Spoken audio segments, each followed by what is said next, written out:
You're listening to the Armchair GM Sports Network.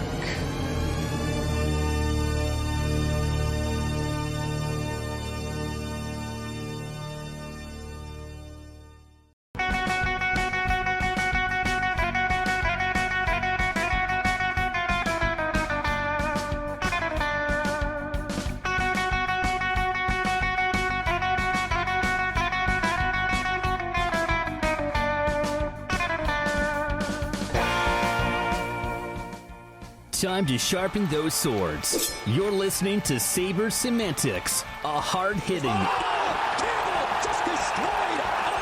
interview and discussion show featuring players, alumni, media, and all others who have or still cover the NHL's Buffalo Sabres.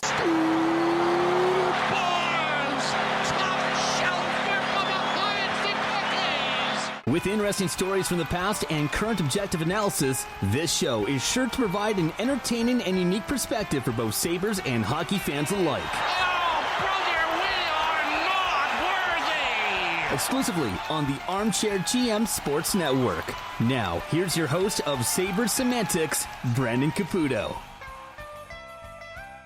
Welcome into another episode of Sabres Semantics right here on the Armchair GM Sports Network. Proudly brought to you by J&L Flooring. Brandon Caputo and Austin Broder with you as always. Guys, if you're enjoying the video version of the podcast, make sure to hit like, hit subscribe, and smash that bell. And if you're enjoying us on demand on your favorite audio platform, please give us some love on whatever audio platform you chose to listen to us today. Give us a follow at Sabres Semantics on X, and we're available on Facebook, Instagram, TikTok, all that sort of good thing for you guys, posting short content for you guys as well to go along with the full-length podcasts. Austin, as the thumbnail says, end of season here for the Buffalo Sabres. We're going to get into some coaching news, obviously, with Don Granato being relieved. We'll get into the fan poll of what the fans thought or who they think should be the replacement. We'll talk about Kevyn Adams' comments and kind of react to what he had to say following the firing of head coach Don Granato, and just a general thought as they end the season and kind of the outlook for the offseason, the draft, free agency, and all that good stuff. And again, this episode's a week late, but Austin and I kind of thought, what was the point of us recording for the last 2 games of the season? We would just wait and kind of do a season wrap-up. So thank you to those waiting the extra week for this episode. Hopefully it'll be a little bit, there'll be a little more to sink your teeth into now that the season's ended with the Sabres, and we've got a lot of off-season stuff to talk about. So Austin, we look at the end of the year for the Sabres, obviously missed the playoffs a little bit more than when they had missed the year prior, and there were some bright spots near the end of the year, but as Kevyn Adams said, and why he made the coaching change, the team flat out just was not good enough this season.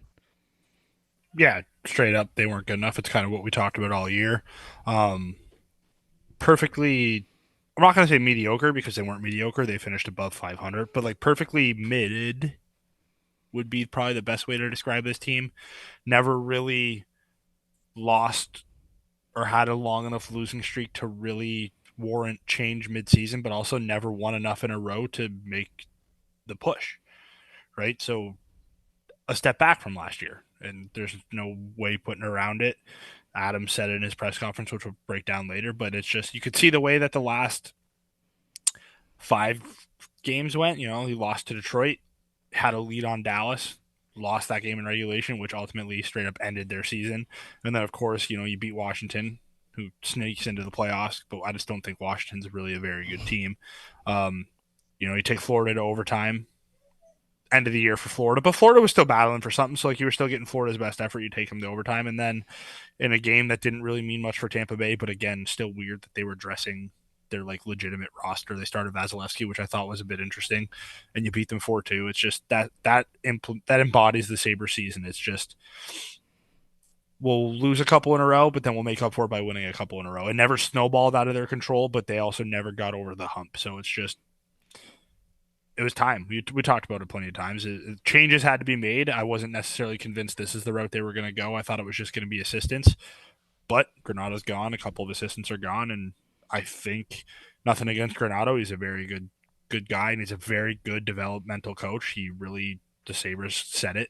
They owe a lot of what they turned into to Granato, but it's time for the next step.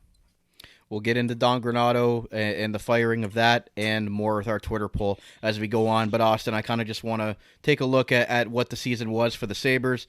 As far as the standings goes, you mentioned, I mean, they were 12th place in the Eastern Conference, missing out on the playoffs by 7 points over the Washington Capitals, who have a negative 37 goal differential. Washington might be one of the worst playoff teams that I've ever seen make the playoffs. I'll just say that. But again, we're not here to talk about the Capitals. But for the Sabres, Luukkonen started 8 of the last 10. They gave Comrie that last start of the season in Tampa Bay. I think that was just one of those doing him a solid because he's been a good soldier this year. They've called up Devin Levi to play in his place to give Luukkonen a day off. They obviously knew that Comrie wasn't going to be a long-term option there, but seemed like the guys loved him in the room, and that was kind of like a feel-good, I guess, end of the season just to give Eric Comrie that start. And he played well against the Tampa Bay Lightning, so maybe that helps him get a contract next year with another NHL team. Yeah, it was a nice send-off for Comrie. He's been a good soldier. Obviously, the last 2 years did not work out the way that he wanted. He dealt with some injuries. This year, the 3-goalie system, he struggled early on. Again, another injury kind of just wasn't great. Kind of feel bad for him because he has been a good soldier, but at the same time, Sabres couldn't trust him this year, and it sucks because, I think if it was just Luukkonen and Levi all year, or maybe just Luukkonen and Comrie all year, maybe things are different. I don't know. The 3-goalie system early on sucked. Let's face it, everyone said that. We all thought that way, but coming down the stretch, it was way too hard to trust Comrie in a big game, so that's why Luukkonen got, the workload that he got, but good for Comrie. Hopefully, I'm sure he'll be signed on next year. NHL teams, you can never have enough goaltending. Like Martin Jones is still playing. Like he'll catch on. And another staggering, statistic with Luukkonen, pretty much being the team MVP this year with the way that he played and took a step forward in the net. Everybody else pretty much regressed as far as points go from those top guys. They didn't have a player over 60 points. Rasmus Dahlin led the team with 59. Alex Tuch was second, and then Tage Thompson came up third. Again, he only played in 71 games and was pretty injury-riddled. Did come alive near the end of the season, so that was encouraging. You saw what Tage could do when he became a little bit healthier there. And we heard Kevyn Adams talk about Dylan Cousins being a guy that when he's really doing all the things in the 200-foot game, he's very, very dynamic, and the points come from him playing that way. So, I mean, a lot of their big guys took regression as far as points go this year, Austin. I guess that would be the storyline as far as why this team regressed in the standings and with their individual, statistics. Yeah, I mean, again, tough situation where they had 5 guys have career years last year. It was going to be hard for all 5 to stay up at that level. But just so much inconsistency from Tuch, Thompson, Cousins, and Skinner to an extent, because Skinner was one of those guys that had a career year. Thompson, again, he's way at the bottom of like my worries for this team, because you kind of saw the way he played at the end when things were going well. He almost ended up with 30 goals in a very down year for him. I still think, if he's consistently in the 65, 75 point range, the Sabres will be fine. I think that's kind of where his middle average will be, and I think they'll be okay with that. But really, Tuch came on at the end of the year as well, but you heard it in his interview. He can't start that slow, which he can't.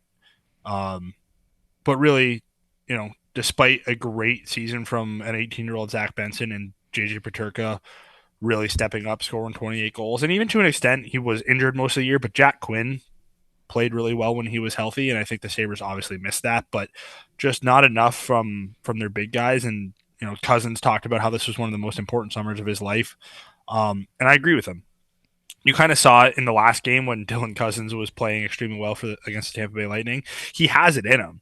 It just for some reason wasn't clicking this year. Whether it was that injury he sustained in that fight with the Philadelphia Flyers, and he kind of was never the same after that. I don't know. Maybe it's just a coincidence, or I'm not exactly sure, but every decision looked like it was so much tougher for Cousins. He was, overthinking things, trying to do too much, not taking what was given to him. I'm not exactly sure, but to me, if you have Tage and Tuch and Peterka playing at the level that they're at, Benson will probably take another step forward with their full offseason training.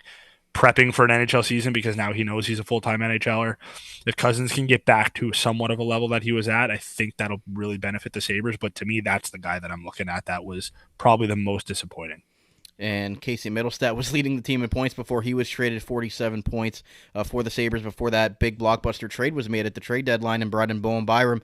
Austin, what did you like from the former Colorado Avalanche 4th overall pick, and what did you think he brought to that decor, and how you think it's going to kind of look as they move forward into next season with a lot of young defensemen signed for long-term here, except for Byram. He's going to need a contract after next year, but you think that they'd hopefully get that done this summer, if not early next season. Yeah, I mean, I like Byram. Some defensive issues, obviously. I think you can say that probably about, no disrespect to Mr. Yoki Haru, but it just seemed like anyone who was playing with him, not that Byram helped himself out a lot, but it just seemed like anyone who was playing with Yoki Haru was kind of getting dragged down a little bit. We'll see what happens there. But Byram has puck moving potential, offensive minded guy, kind of fits in with what Adams is trying to build back there with the Powers, the Dahleens, Byram included, potentially guys like Jacob Bryson played really good at the end. He is also not size wise, but he has that offensive mobility, that type of mentality. So it kind of seems like that's what the Sabres like there. So I think he will fit in well. Needs a, full summer of training, getting ready for, playing whatever system the Sabres are going to be implementing. But we do know that he fits the style that they like. And, was it perfect? No. But I do think Byram has a bright future here, and I think he's a very talented player. I mean, the play with Matthews just didn't look great, and obviously it led to him scoring his 60th goal in Buffalo and what have you with all the Leaf fans there. Just that one play, I think, isn't fair to kind of look at him as a microscope when he kind of, yard sailed in his own end there, broke his stick and all that nonsense. But I liked what I saw from Bowen Byram. You even saw when he came over from Colorado, he kind of had to slow down a little bit to kind of have the Sabres catch up to him because he was used to such a different pace with that Avalanche team that it was him trying to fit into what Don Granato and what the Sabres system was, which Kevyn Adams said in his press conference, which I thought was interesting, that nothing with their system changed from last year to this year. I don't know if you had a quick thought on that, but it seemed like they were trying to switch some things up during the year, maybe trying to overcompensate on the defensive side. But according to Kevyn Adams, the coaching staff never wavered from, I guess, the system that they had implemented the year prior where they had success. Yeah, no disrespect to Kevyn Adams, I'm not sure I buy that. Whereas if the system didn't change, the mentality definitely changed of the team because you heard it quotes earlier in the year, when Eric Johnson was here, he said, unless we buy in defensively, this team's not going to go anywhere. Like what the players were saying kind of contradict that. And even that quote, was it in December? Might have been after the Toronto game where Buffalo scored 9 goals. Like when Granato was like, we're going to try and get back to what was working last year. Like the stuff that was being said indicates that if the system didn't change, at least what the coaches were preaching to this team had changed. So I'm not 100% sure that I buy that. But, again, the coach isn't here anymore. So whether that was a question or a discussion behind closed doors, one thing about Kevyn Adams is he's not going to directly throw anybody under the bus because I do have some thoughts on Adams' press conference and the players' press conference when we get into that later. Is there any other player you wanted to touch up on that you maybe stuck out to you this year in a good way, maybe took a step forward? I know you talked about Greenway, playing a decent third-line role, and Sam Girgensson still remaining here in Buffalo, but Peyton Krebs maybe taking a step forward after Casey Middlestat was traded. Like, is there somebody that you saw glimpses of that you kind of wanted to mention out of the big guys that we've already talked about? Yeah, I mean, I think the obvious one is just how good Zach Benson is going to be, whether it's 2 years from now, potentially even as early as next year. But you can definitely tell the offensive skill is there, but just the way that he plays is something that the Sabres don't have. They don't have a player who is as good forechecking along the walls, below the goal line, at retrieving pucks. Like, they just don't have a player that is as tenacious and as effective as Zach Benson is. And he's only 18, so he's definitely one that gets highlighted. And a guy that I really think deserves to get highlighted, even though he's probably not a future member of this team anymore, but a guy that I mentioned was Jacob Bryson. I think he really, once he got into the lineup, he was very, very effective.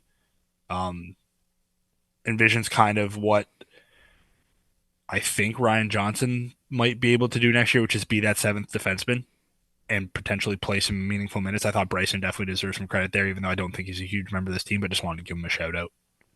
Yeah, and you mentioned Ryan Johnson and Matthias Samuelsson will most likely be back next season, and Jack Quinn had an injury-riddled season, which you had already talked about. So there, you can see that there are possibilities for some guys to really take a step forward and maybe even help out some of the top end guys to make sure that they have that depth throughout the lineup to be able to compensate when their big guys aren't producing. Yeah, absolutely, and that'll be, again, once we get into it, like Adams has kind of put the spotlight on him now, right? The coach is gone. It's now time for you not only to hire the right coach, but to make sure this coach who comes in has the right resources to succeed, because he technically fired Kruger, but we saw it. Typically, GMs don't stick around for a third coach. So he's on his quote-unquote third coach, but realistically, he's now making his second hire. You don't usually get a third. So the pressure's ramping up on Adams now. So, again, whether he can succeed at it, we'll get into, but I do like that he's kind of turning the heat up on himself and on the organization. Yeah, it's almost like he's going to sink or swim with this next head coach that he has, and he knows that he will be on the hot seat if things don't go well with this next head coach, as you mentioned. But we'll get into it now on the next part of our show. Don Granato relieved of his head coaching duties with the Buffalo Sabres after 3 seasons. Kevyn Adams' statement reads, "I would like to thank Don for his time in Buffalo and commitment to the Sabres organization. He has been integral in the development of many of our players and has undoubtedly been the right coach to bring us to where we are now, but I feel it was necessary to move in a different direction at this point in time. My expectation is to be a consistent contender, and unfortunately that goal has not been met. I would like to thank Jason and Matt for their contribution to the team as well. We did not take this lightly, but we know it is in the best interest of the team moving forward." They also relieved assistant coach Jason Christie and video coordinator Matt Smith of their duties as well. Austin, what was your kind of initial reaction when this news broke the day after the Sabres' final game in Tampa? I did find it interesting in his final press conference there in Tampa that he said, we'll talk about it in the morning. He didn't really want to discuss anything about his future. And obviously Kevyn Adams made that decision, and he said he didn't make it overnight on the plane, and it was something that he was thinking about throughout the last little while. What were your thoughts on it? Yeah, so to me, it really stemmed back to Granato's comments after the Dallas game. And to me, that was kind of, I don't think this was a nail in the coffin for Adams, obviously, but to me, that was a nail in the coffin when they were asking Granato how it feels to be officially eliminated from the playoffs. And he just straight up said he doesn't want to talk about that. Let's talk about the game itself. Well, you were eliminated from the playoffs. No one really cared to hear your thoughts on the game versus the Dallas Stars. They wanted to hear your thoughts on, is it the time to talk about the season as a whole? Not really, but you could have at least touched on it and then said, we'll get into more of that when the season's over. But to me, that was kind of the nail in the coffin there. I did find it interesting that Adams said he made up his mind before the Tampa Bay game, essentially. It was time. We talked about it all year. You talked about it a lot. Yeah, it was time. I've always been of the opinion that Granato is a fantastic developmental coach. I will not dispute that. He took the Sabres and some of these players to levels that they wouldn't be at if it wasn't for him. But the Sabres don't need development anymore, which is something Adams hinted at. He said, I don't want to hear that we're a young team anymore. It's time to perform. That's what the Sabres need. And as much as I respect and think Granato was a very good developmental coach, I don't think he's capable of getting this team over the hump. It would have been nice if he was, but to me, it was always he was going to be the guy before the guy to take this team to the next level. And whether the next coach does it or not, it was time. There was no reason to fire all of his assistants, bring them back to start next year on an extremely short leash, because that would have done nobody any good. I like that Adams acted swiftly. I'm not going to lie, I did not expect it, but I'm glad that he saw that it was time to make a change.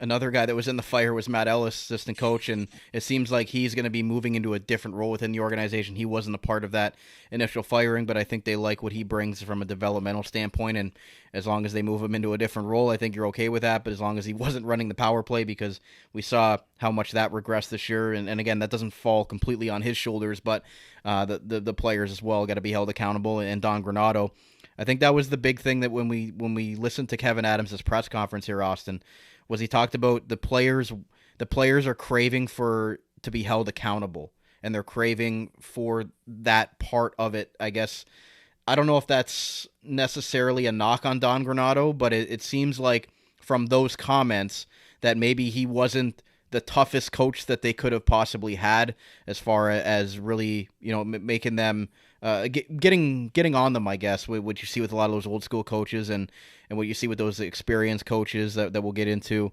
a little bit later. But he talked about wanting an experienced coach that's had that NHL pedigree, and that he wanted his players, and the players wanted to be held more accountable and be pushed in that sense. Yeah, and that was kind of the theme for the players' exit interviews as well. And I'm glad that they said that, because they do need to be held accountable. But that's not 100% Granato's fault. Like, yeah, Granato definitely could have been tougher, but also, like, these are grown men. They probably could have held themselves a little bit more accountable. But just some other things, like, yeah, the players and Adams didn't directly throw him under the bus, but there were some subtle, not shots, but comments that were like, that's interesting. Like, saying we want to be pushed, saying, we need to be held accountable. We're ready to be pushed. We're ready to take that next step. Even, dating back to the Middlestat comment that everyone talked about when he first got to Colorado and said, I have never practiced like that in my life. I think it was Darlene who also said we need to understand the importance of practice. So, like, it just small things like that where it's like, yeah, they're not taking direct shots at Granato, but they're also saying, like, yeah, things probably could have been tougher.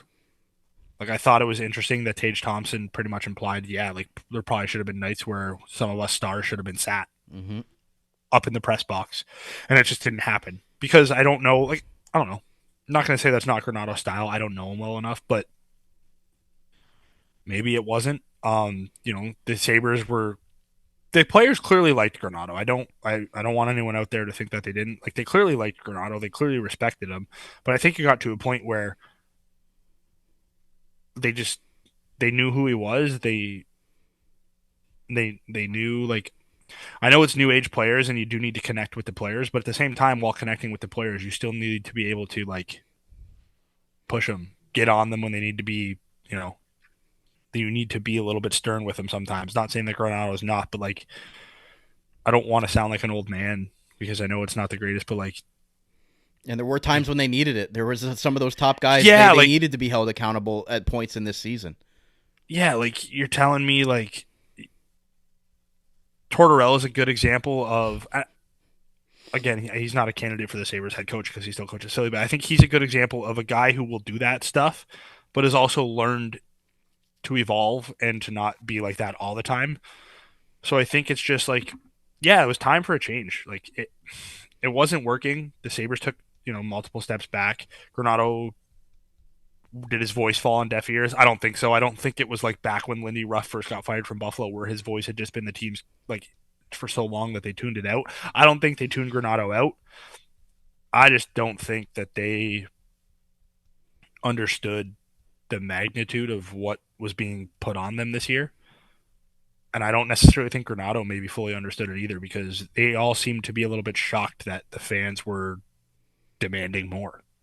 And I think, you need a coach who's going to demand more from you now, which maybe will in turn make them realize, yeah, we can't just go through the motions and then just expect to play. Like, Adams didn't say much about starting the games poorly, but, like, the players deserve a lot of the blame, but the coach does too. Like, the themes this year that the Sabres saw, which was being, down early, down multiple goals early, that never got better.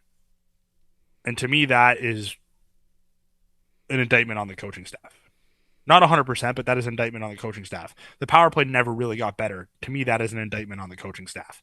The in-game tactician, like, strategies barely improved or barely changed, to me, that is on the coaching staff. It's just small things like that where that's what the Sabres need now. They need a legitimate coach, not a developmental guy. This is going to be the theme. I've said it multiple times already this episode, but I truly believe that, and I think everyone out there knows that as well. Yeah, and that's why Adam said he wants a guy with pedigree. He wants a guy that's established, been an NHL coach before, and he talked about he knows the direction of where he wants. He has a clear vision of the type of coach that he wants and the mold that he wants him to have. He talked about not wanting a guy that just goes around kicking garbage cans, but also is a guy that will hold the players accountable and will be able to take them to the next step. And he talked about holding himself accountable a lot. He said, this was all on me. Yeah. He didn't want to make the change during the season because he thought that would not really accomplish a whole lot. He didn't think that the team was playing well enough to be able to make the playoffs, or maybe he would have made the move at that time. But he just said that they thought coming into this year that they could really take a step forward, and you know, he puts that a lot on his shoulders, and Kevyn Adams was very honest in this press conference, and I think he needed to be because he knew the heat was going to be on from the media for the fact that Terry Pegula has not spoken to the media as the owner of this team for the last 4 years. And I think that Kevyn Adams understood that. He defended Terry Pegula and says that he watches from afar, and even though he's not in the press box, he talks to him daily about the team. So he was made sure to back the owner and say that he's doing all he can, and Adams is in turn trying to put that plan together with his staff that's obviously gotten bigger in the last couple of years. They finally kind of got him a little bit bigger of a staff to have an opportunity, but Adams put a lot of the blame on himself and tried to really not say really anything bad about Don Granato in this press conference.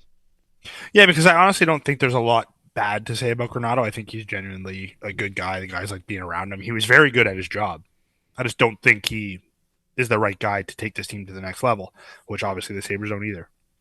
My favorite quote from the Adams presser was, "The standard needs to be higher." And I think every Sabres fan, media person, we all know that. We've all felt that way for a long time. But I think it might have actually been the first time we've heard the GM say that. Like, the standard here in Buffalo just has not been high enough lately for the past. I'm not going to say the entire 13 years, because I do think when Tim Murray first came in and went out and got Kane and O'Reilly and Eichel, like, they were trying to set a high standard there.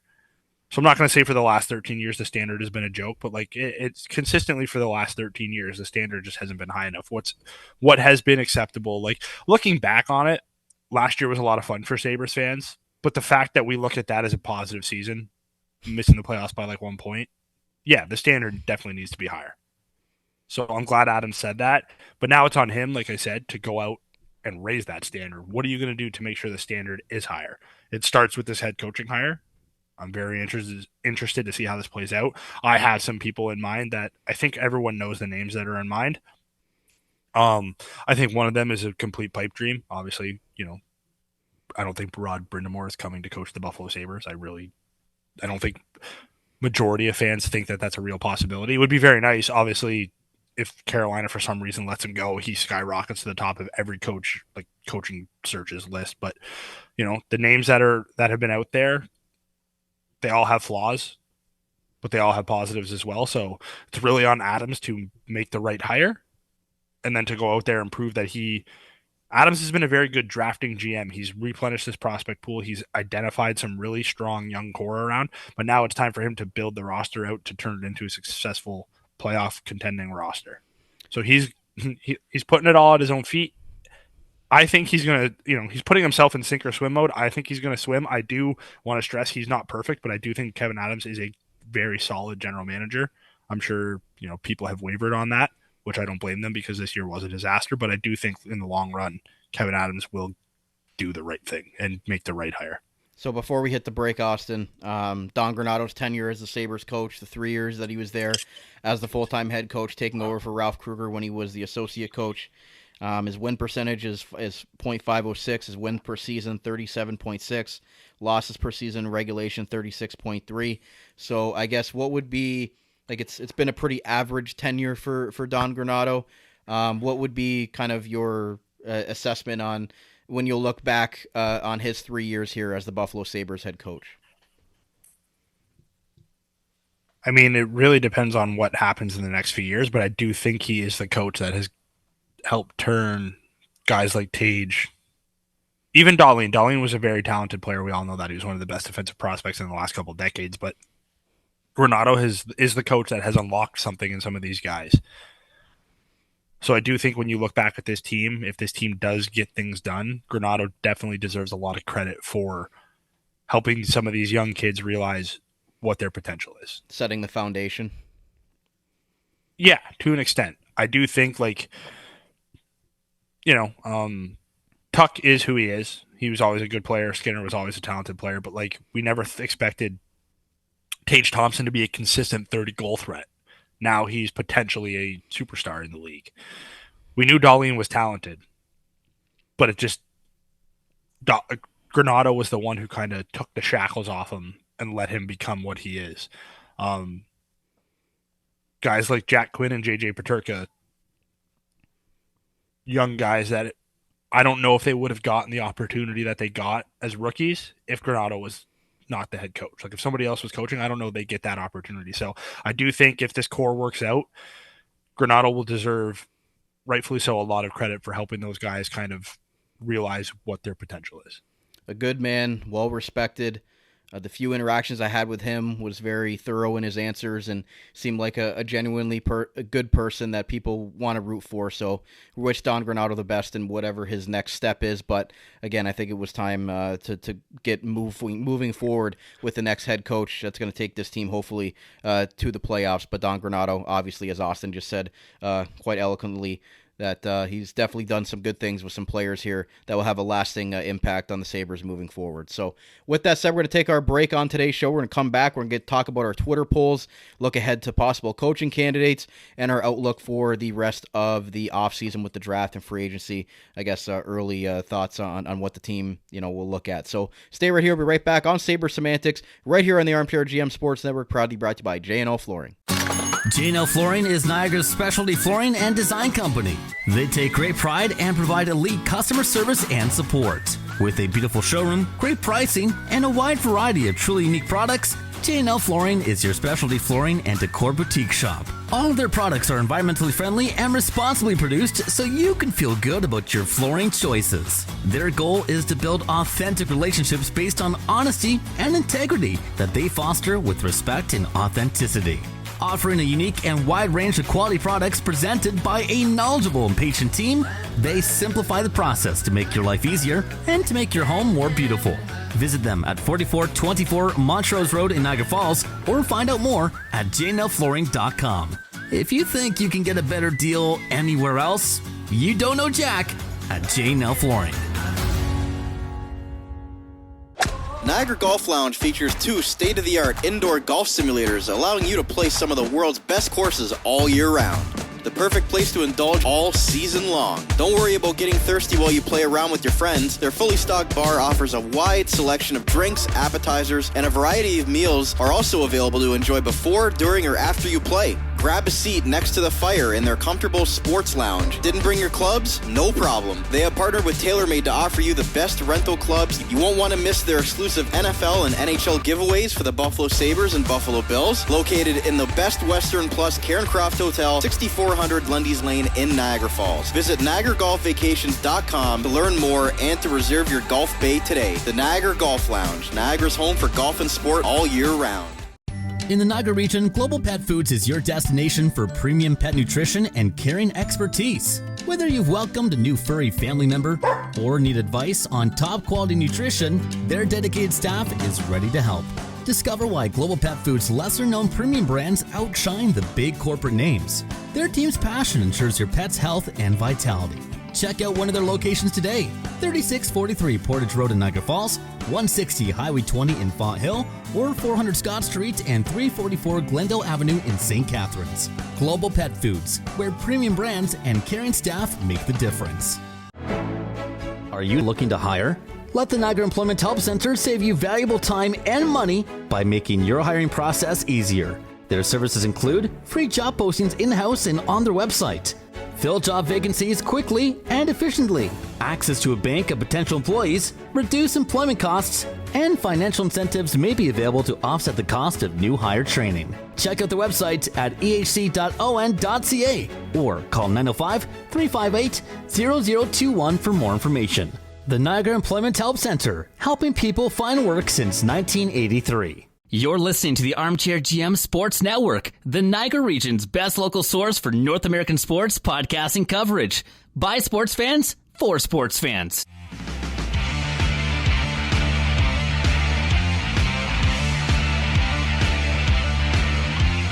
Hey, hey, here we go, it's hockey night in Buffalo. Hey, hey, here we go, the boys in blue, white, and gold. Hey, hey, here we go, make some noise, get in the zone. All for one and one for all, let's hear you from your heart and soul. And we will stand raising our hands, saying, let's go Buffalo, let's go Buffalo. We will be here till the end, saying, let's go Buffalo, let's go Buffalo. Welcome back to segment 2 of today's Sabres Semantics episode. Brandon Caputo and Austin Broder back with you. Going over the Sabres end of season, Don Granato being relieved of his head coaching duties. We're going to look ahead in segment 2. Two possible coaching candidates that the Sabres will look at, as Kevyn Adams says he wants an experienced coach. Get our fan polls and what you guys thought out there as well. Guys, make sure to give us a follow at Sabres Semantics, and as well, thank you to those watching us today on the video version on YouTube and listening on demand on your favorite audio platform.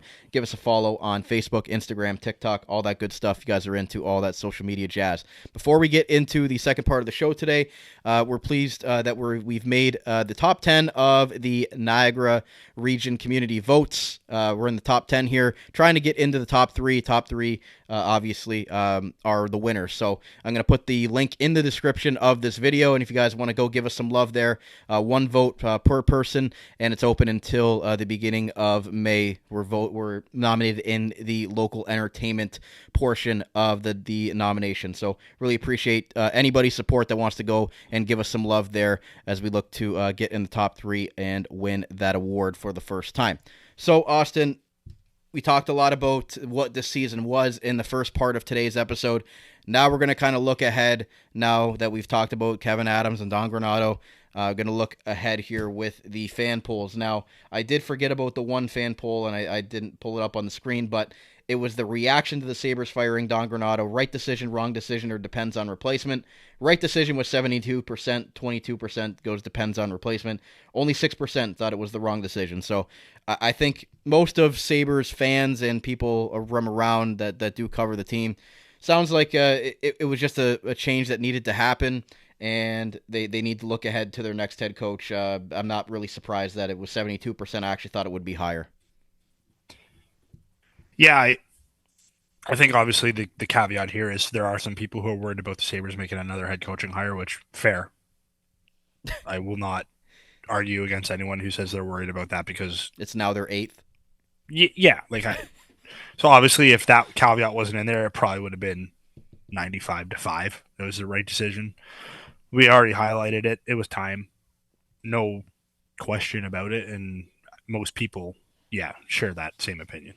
Moving on to the main poll of today's show, and that is, after GM Kevyn Adams said that he wants an experienced head coach, which one currently available on the market should the Sabres target as their next head coach? Lindy Ruff, Craig Berube, Bruce Boudreau, and Gerard Gallant. And I've got it pulled up here on the video version. It's just blown up a little bit there, so apologies for that. And Craig Berube took this poll with 35.6%. Second place was Lindy Ruff, the longtime Sabres head coach previously, 28.8%. Gerard Gallant, formerly of the Florida Panthers, New York Rangers, and Vegas Golden Knights, 25.4%. And the always lovable Bruce Boudreau, most recently with the Vancouver Canucks, obviously has had a long tenure in the NHL with the Washington Capitals, Anaheim Ducks, and the Minnesota Wild as well. Craig Berube takes this poll, Austin. I think from what you and I had kind of briefly discussed putting this poll together, that he's kind of our choice as well out of those 4, and it seems like the general consensus of Sabres Twitter thinks the same as well. Yeah, and I think it's just that recent pedigree of the Stanley Cup championship, along with his attitude. He's a surly guy. He doesn't BS. He doesn't mess around. So I think he kind of fits, to an extent, pretty much everything that Adams said. To an extent, really all 4 of these guys kind of fit what Adams was saying. But when you break down out of those four, and honestly, even a fifth name where I don't know how popular of a choice this is, but I also think that a guy that I would want the Sabres to at least talk to is Jay Woodcroft, former coach of the Edmonton Oilers, because I like Woodcroft because he's a former NHL head coach, but he's also not a part of that old boys club. So it kind of would be a nice marriage of getting an experienced NHL head coach, but maybe not just running back to the old boys club. But out of the four in that poll, just the second Adams was talking, I immediately thought Gallant or Berube. Those were the two guys that immediately jumped out. Obviously, there was, people were assuming he was hinting at Rod Brindamore, which I'm sure he was probably also describing Rod Brindamore. Like I said earlier in the show, who the hell wouldn't want Rod Brindamore to be your head coach? I think 30 teams would come calling if the Carolina Hurricanes were foolish enough to let him go in the offseason. Yeah, the second Rod Brindamore became a free agent, there'd be coaches, there would be teams out there that fire their head coach for the shot at getting Rod Brindamore. So let's exclude him because that's a pie in the sky pipe dream. Seth a guy Appert, the guy I was interested in was also what was Pittsburgh going to do with Mike Sullivan. Mhm. Doesn't look like he's getting fired, but that was a name that I was also watching because I think, again, he would have skyrocketed to the top of pretty much everybody's list. But just Berube and Gallant were the two that stuck out to me. And the reason I kind of led more towards Berube is, as good as Gerard Gallant is, his shelf life seems to be 2 to 3 years. And I just don't know yeah, there's something if the fishy there. He's just, for some reason, he's a very talented head coach. He just, for some reason, doesn't, work out long term. And gets fired in the worst ways. Yeah, some coaches have that shelf life. There's no arguing he's a talented head coach who gets results. Mm-hmm. That being said, he's gotten results everywhere. I know Berube didn't exactly finish off well in St. Louis either. I understand that. But looking at Berube, with the way he took the Blues to the Stanley Cup, the way he was able to turn that season around for them the year they won the Cup, he just seems like the top guy that I think the Sabres should target. And I want to preface this by saying every former NHL head coach has flaws. So obviously Berube's not perfect. Gallant's not perfect. Boudreau to the same extent of a Gallant, he also has that shelf life where it just after a couple of years, it just doesn't seem to work out anymore. He's also 69 years old, a little bit older than everybody else. Not exactly sure how eager he is to take on. I'm not going to call the Sabres a project, but they're a project. Like, there's no guarantee that Boudreau turns this thing around right away, too. And I think maybe we'll talk about this. Maybe we can do a little bit of our own segment to Lindy Ruff because I'm not exactly sure how you feel about that, but I have some thoughts on that as well. But yeah, I think Berube should be at the top of their list. And I'm not saying I'm not going to hammer the table if they don't hire Berube. It's a mistake, but it just seems like the perfect fit for what Buffalo needs and what the players said that they need. Yeah, it was almost like he did the same thing with the Blues. I mean, I know they were a playoff team when he took them over at the same time, but it seemed like he was able to get them over that hump into what they needed to be a cup contender, and the Sabres could obviously use that to get them to the next part of the hill, I think, is what Craig Berube is, and he's been proven, as you said, he's got the pedigree of winning a Stanley Cup with the Blues, and I had originally put this poll out right when it happened, so I had to remake the poll afterward because Kevyn Adams obviously said that he wanted an experienced coach.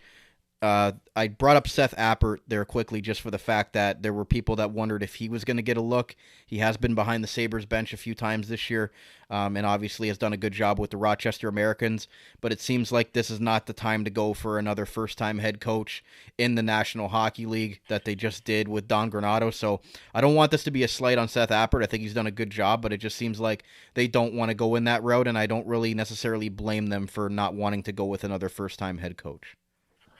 Yeah, no, not at all. I don't blame them. I guess Kruger technically wasn't a first-time head coach because he had that experience, but really, they tried Housley, they tried Kruger, who's a little bit out of the box, a little bit inexperienced, and then with Granato now, it just seems like it is the time to go for the experienced head coach, right? And the thing I like about Berube is, yes, the Blues had an extremely talented roster when he took that team over, but the makeup of that team, relatively similar to the makeup of what the Buffalo Sabres have. Right. They had big mobile defensemen. They had Bouwmeester, they had Vince Dunn, they had Colton Parayko, they had Peter Angelo. The Sabres have Darlene, Power, Byram. Similar makeup on that back end there.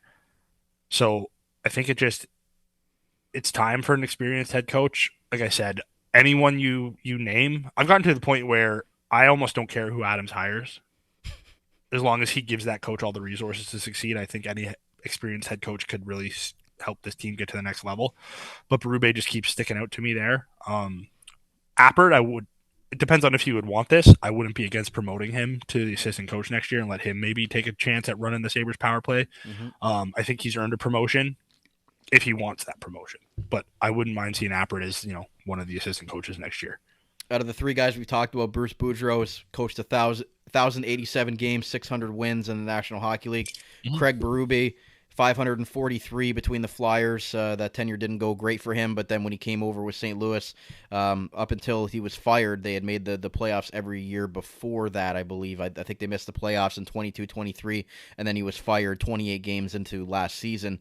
So he has 281 wins in the 534 games that he's coached, and Gerard Gallant, 705 games coaching the National Hockey League, 369 wins, has been a perennial playoff head coach as well. So out of those three guys, I mean, they're all guys that have taken teams to the playoffs. I mean, Bruce Boudreau is one of those guys where he continues to get teams to the playoffs, but then they're not able to get over the hump. But he really hasn't missed the playoffs in most of his coaching career, other than that last year that he had with Vancouver, when they had him kind of being in that lame duck spot until Rick Tocchet was named the new head coach there. But I just think Berube, from all that we've kind of discussed there and the accolades that he's kind of had as a coach, he's only coached in 584 games as a head coach. So again, he's had 2 tenures so far. But I think what he was able to do with the Blues, and like you mentioned, that type of roster that they had, is kind of similar to what Buffalo has right now. And I think he would be interested in taking a job with the Sabres, having that core that they do have right now, and having the top 4 locked up, a lot of your top end forward core locked up for a long period of time. I think the Sabres are, like you said, a project, but I think they're more of an appealing job than maybe 3 or 4 years ago, even with a guy like Jack Eichel, but you didn't really know where the team was heading in the right direction or not. But they've got the pieces in place. They've got guys signed long term. So I don't know. I don't think Craig Berube would turn away from going to the Sabres job, depending on what other jobs are going to be available out there at the moment. And some playoff teams, you never know, might look elsewhere as well. But do you think there would be any sort of hesitancy on Berube's side to take that Sabres job? No, I don't think there'd be hesitancy. I mean, when you look at the main competition right now for the Sabres, you have the Blues need a head coach. Well, they're obviously not hiring Berube. They just fired him. The Senators will need a head coach. I personally feel like the Sabres are much better off than the Ottawa Senators. That's not just my bias, but I do firmly believe that. I don't think Ottawa has a good goaltending situation. One of their top defensemen, Chychrun, isn't even sure if he wants to be there long term. He's got 1 year left. The Devils would probably, I don't know what New Jersey is thinking with their head coaching search, but I think that is one team where you look at it and it's not really a stretch to say that their roster is probably a little bit better set up than Buffalo. Little might even be downplaying it a little bit. That would probably be your main focus for competition there.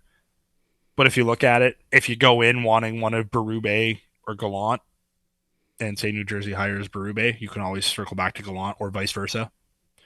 But yeah, I agree with Adams when he said, I think the Sabres are a job that people would want to take. They have good talent. They got solid goaltending last year. The market is a good market. As insufferable as people think Sabres fans are, it's because we've dealt with a 13-year playoff drought. When it's going good, there is not a market like Buffalo. So there's a lot to like about it. It really comes down to what Adams wants and what the coaching candidate will look for. Like, I don't know what these guys are going to want. It's so hard to figure out. But like, if Berube is going to come in and say, I want like a 5-year deal, I don't know. Is Buffalo comfortable doing that? I would hope so. It'll be interesting. But I don't think there's many jobs open that are better than Buffalo. Obviously, more jobs could open up after the first round of the playoffs. I'm not entirely sure. But based off what's opened up right now, I don't see maybe New Jersey. Maybe New Jersey. St. Louis too, but I don't know. St. Louis finished the season really strong. But I just said, like, if Berube's your target, he's not going back there. And I guess we'll segue into that last part that you had mentioned with Lindy Ruff. I mean, Mhm. the guy's coached with the Sabres he coached them 1,165 games, 8 playoff appearances, 571 wins, and then went to Dallas. And then after that tenure, he went and became the assistant coach of the New York Rangers. And then the last 3 or so years before he was fired was the head coach of the New Jersey Devils, and they lost in the second round last year. There was a lot of hype coming into them this year.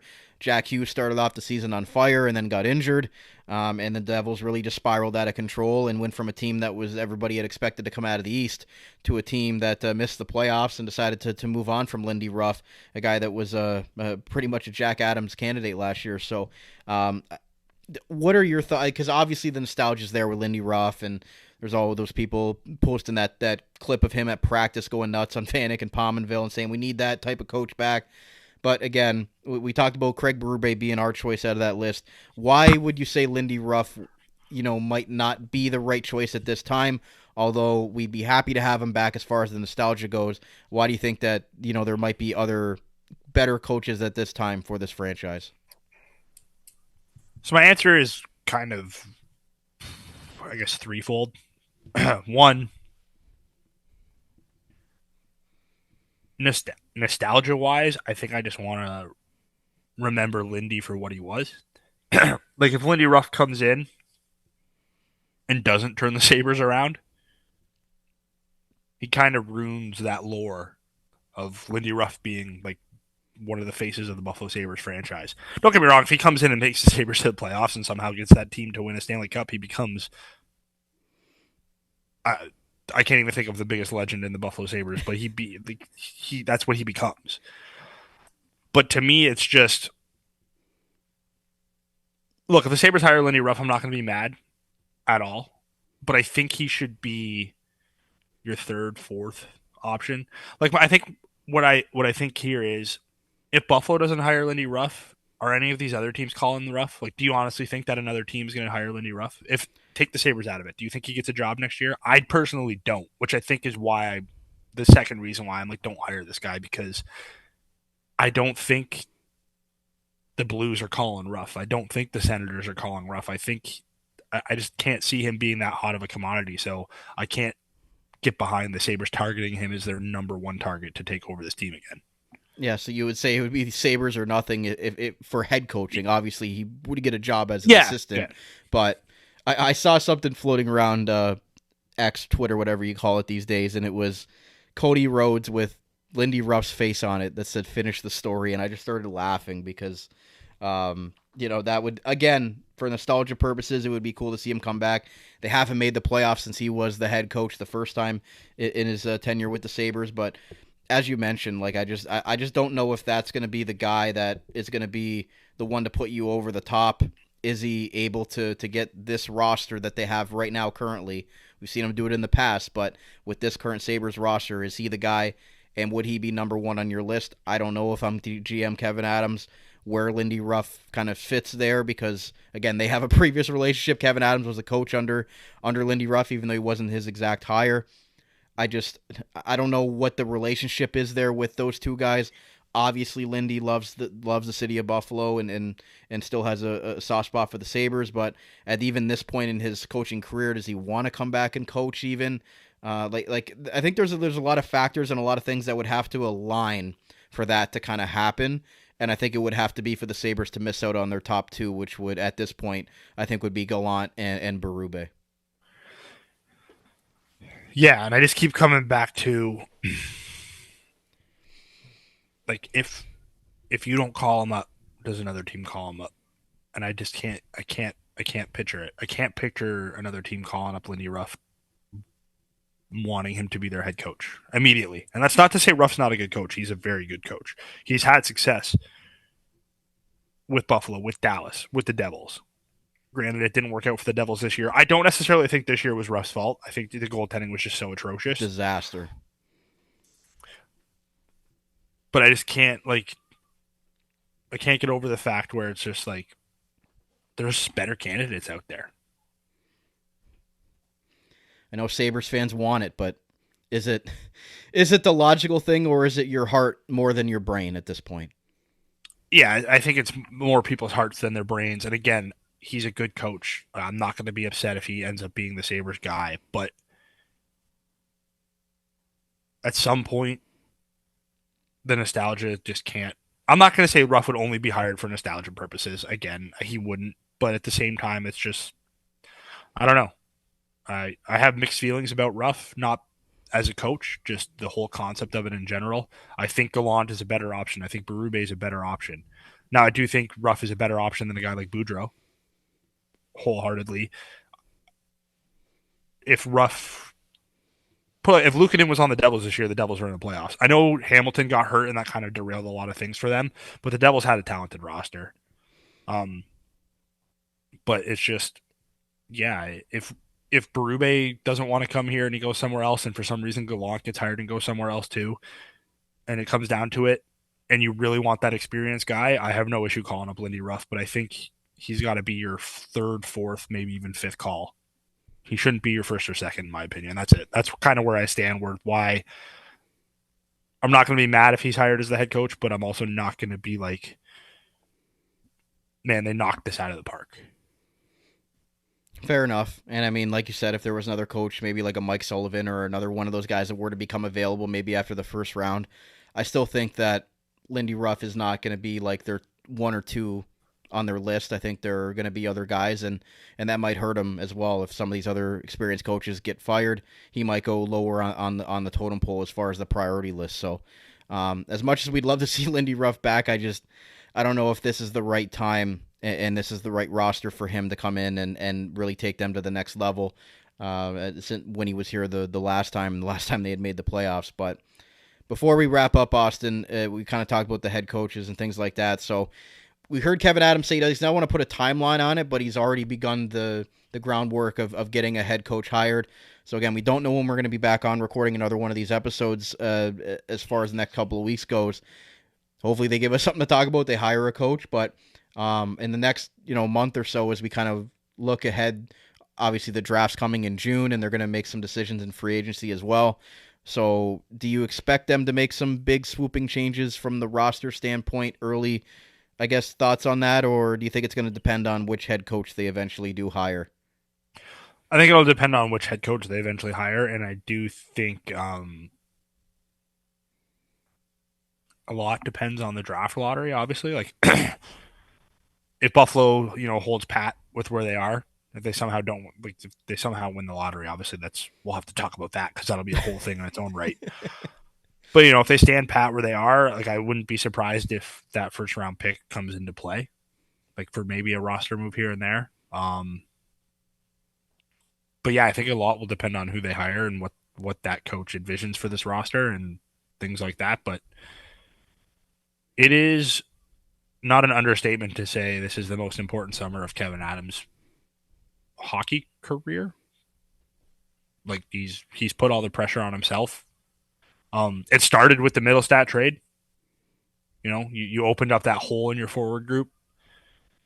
As good as some players were, I don't think anyone swooped up and grabbed that spot and forced Adams to not go looking for a significant upgrade this summer. So, yeah, just that's kind of where we're at. We're going to see what Kevyn Adams does, and hopefully he knocks this out of the park and turns things around, because I think he's the right guy for this. I enjoyed his press conference. I think he said a lot of the right things. Now it's just time to prove it. Yeah, I mean, he made the change for Don Granato, and we weren't sure he was going to make that move. So it sounds like that he is open to a lot of different things, and making the Middlestat trade and making a change at the head coach.